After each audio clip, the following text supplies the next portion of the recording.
Bienvenue. Aujourd'hui, on se lance dans une exploration euh, assez ambitieuse. On peut le dire? On va décortiquer une analyse fascinante qui s'appelle Multicode 4.0.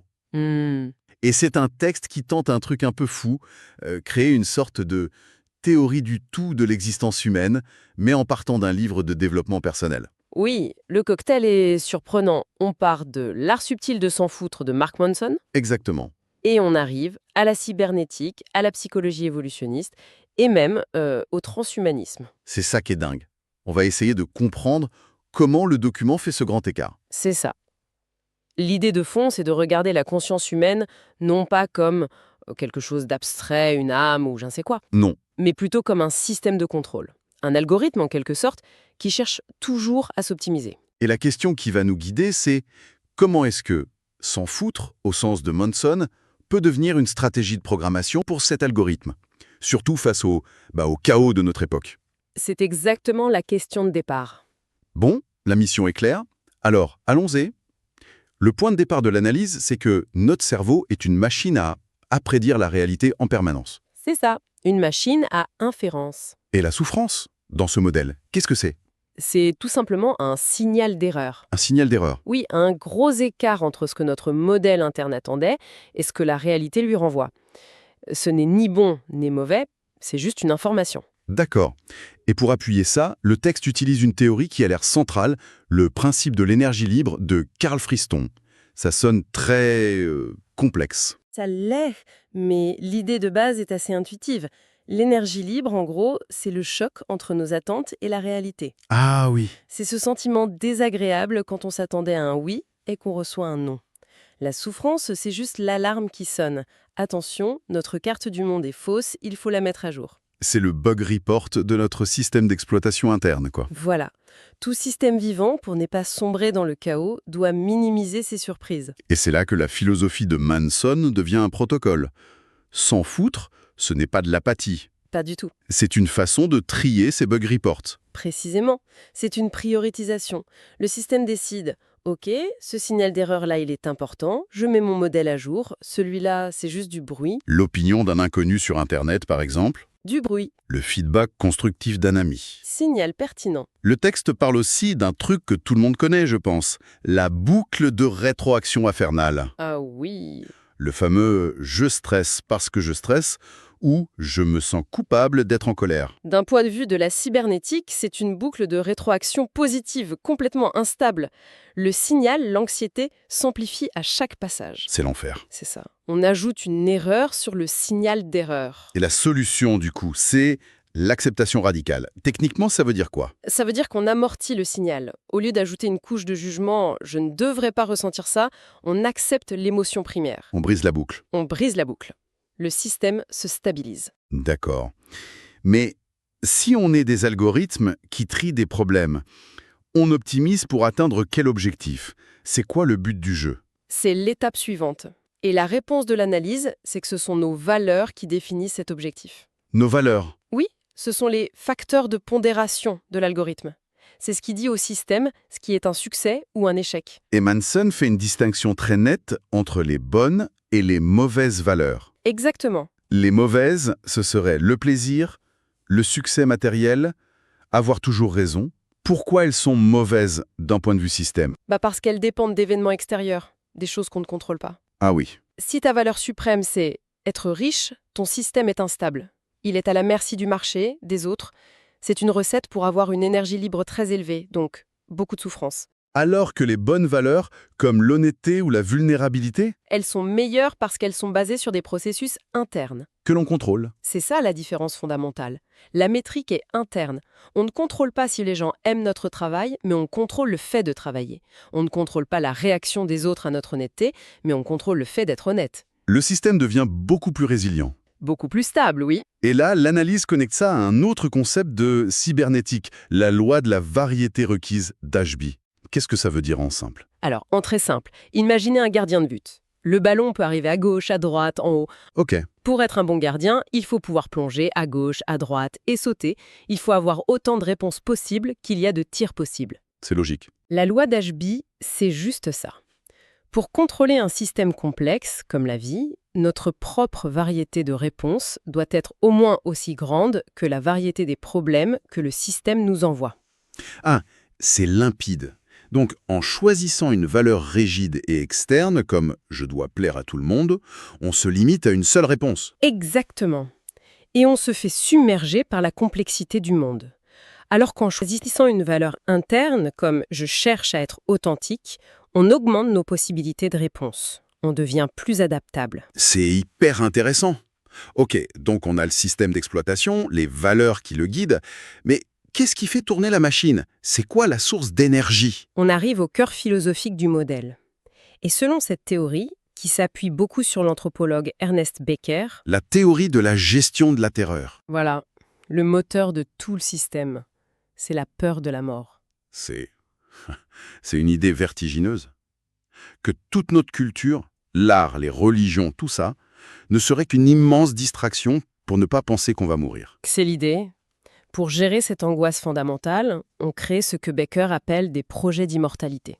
Des projets d'immortalité. Ce sont toutes nos tentatives, conscientes ou non, de prolonger notre moi symbolique après notre mort physique. Et ça ressemble à quoi, concrètement? Le texte en distingue deux types. L'immortalité littérale, d'abord, Les religions, une vie après la mort, c'est ça. Et puis il y a l'immortalité symbolique, laisser une trace. laisser une trace, devenir célèbre, créer une œuvre d'art, avoir des enfants, bâtir une entreprise. Tout ce qui donne le sentiment que quelque chose de moi va survivre.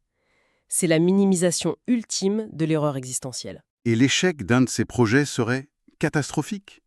C'est ça qui mènerait à ce que le document appelle une entropie psychique, la dépression par exemple. Oui, c'est le moment où le système n'arrive plus à maintenir son récit héroïque face à la réalité de sa propre finitude. Et c'est là que l'approche de Manson, qualifiée de « côté ensoleillé de la mort », devient une stratégie. C'est une invitation à accepter cette finitude pour mieux vivre, justement. Donc, au lieu de construire des murs contre la peur, il faudrait l'intégrer au système. La recalibrer. Paradoxalement, en acceptant cette vulnérabilité, le système devient plus stable. C'est fascinant. Jusqu'ici, on est resté au niveau de l'individu. Mais l'analyse zoom en arrière, elle applique ça à toute l'histoire humaine. Oui, c'est la grande mise en perspective. Le modèle décrit notre histoire comme une série de transitions de métasystèmes. Un métasystème, c'est... C'est quand plusieurs systèmes plus petits s'intègrent pour former un super-organisme plus complexe. D'accord. Et il y en a eu plusieurs. On en identifie 3 majeurs. La première, Le passage de l'individu à la tribu. stabilisée par le langage. Exactement. La deuxième, de la tribu au royaume ou à la nation, stabilisée par l'écriture, Qui permet de gérer des sociétés plus grandes. beaucoup plus grande. Et la troisième, c'est l'État-nation et le monde globalisé. Stabilisé par l'imprimerie et le numérique. Voilà. À chaque fois, c'est une intégration plus poussée, une complexité plus grande. Et la thèse centrale du document, c'est qu'on serait au bord d'une 4e transition. C'est le point clé. On serait à l'aube d'une transition vers une hybridation de l'existence biologique et numérique. Alimentée par l'IA, les interfaces neuronales. Voilà, tous les réseaux globaux. Et l'aboutissement de ça, ce serait ce que le texte nomme un cerveau global. Une super-intelligence planétaire. C'est la projection théorique. Ça fait un peu peur, hein, quand même. Le document évoque des risques énormes. Oui, 2 principaux. Le premier, c'est le diktat de l'optimisation. C'est-à-dire, Le risque que l'humain devienne juste un ensemble de données à optimiser pour le marché. On perdrait le sens au profit de l'efficacité pure. une simple ressource. Et le deuxième risque, C'est l'aliénation technologique. L'idée qu'on pourrait perdre notre essence en déléguant nos choix de valeur à des IA. l'algorithme qui choisit nos amis, nos carrières, nos convictions. Voilà. Et on perdrait la capacité de définir nous-mêmes ce que c'est qu'être humain. Qu'est-ce qui nous bloque alors? Qu'est-ce qui nous empêche individuellement et collectivement de faire ce saut évolutif de manière saine? Le document cite une autre loi de Manson, la loi de l'évitement. Qui dit Plus quelque chose menace votre identité, plus vous l'éviterez. c'est un pare-feu dans notre système d'exploitation. J'aime bien l'image. C'est exactement ça, un mécanisme de vérification de soi qui protège la cohérence du moi actuel, même si ce moi nous fait souffrir. Et ça empêche les mises à jour. Ça empêche les mises à jour nécessaires, parce qu'une vraie mise à jour, ça implique une forme de mort de l'ancienne identité. Et notre système est programmé pour éviter la mort à tout prix. Alors comment on contourne ce pare-feu? La proposition est assez contre-intuitive. Il faudrait apprendre à recoder l'incertitude, Au lieu de la voir comme une menace. la voir comme une opportunité, une récompense pour l'exploration. Apprendre à aimer le « je ne sais pas C'est un peu ça. Et il y a une base neurobiologique à ça. On sait maintenant que la dopamine n'est pas que le neurotransmetteur du plaisir. ». Ah bon, hein? C'est surtout celui de la motivation, de l'exploration face à une incertitude prometteuse. C'est le frisson de la découverte. Apprendre à être curieux plutôt qu'anxieux. Pour conclure, la synthèse propose une sorte d'équation de l'existence. Oui, une formule pour naviguer. Elle suggère d'optimiser 4 variables en continu. Alors, V Pour des valeurs saines et internes. R pour responsabilité totale de nos réactions. T pour une bonne gestion de la terreur de la mort, en la transformant. en la transformant en créativité. Et A pour adaptabilité, notre fameuse variété requise. Et le tout échapeauté par une dernière loi, la loi à rebours. C'est le grand paradoxe final. La recherche d'une expérience positive est en soi une expérience négative. Vouloir être heureux à tout prix rend anxieux. Exactement. Et à l'inverse, l'acceptation d'une expérience négative est une expérience positive. Accepter sa peur la rend moins effrayante. C'est l'idée. La vraie liberté, ce n'est pas l'absence de contraintes, mais le choix conscient des contraintes, des valeurs auxquelles on décide de se soumettre. C'est fou le chemin qu'on a parcouru. On est parti d'un livre de dev perso au titre un peu provocateur. Et on arrive à une vision quasi cosmologique de l'humanité en pleine transition. Le tout décrypté avec le langage de la cybernétique. C'est vraiment puissant comme grille de lecture. Et la conclusion de cette analyse, en fait, c'est que nous sommes les programmateurs de notre propre code.